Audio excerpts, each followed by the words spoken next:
Sige. Teka, demo nila. Papakagat si Miss Mimi yung host. Ayan, so nakapokus, no? Steady na, tigasan mo ang kamay mo, tapos pagka hindi mo na kaya yung ano, bitawan mo na lang. Okay? Boom. Oops.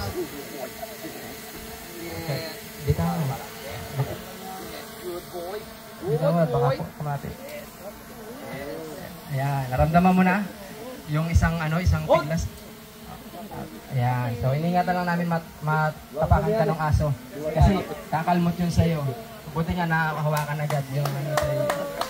Ayan, maraming salamat po kay Ano ma'am? Ano experience nyo? Nakakatuwa pero kinabahan ako. Kala ko babaon yung ngipin eh. Kinabahan ka talaga? Oo, sir.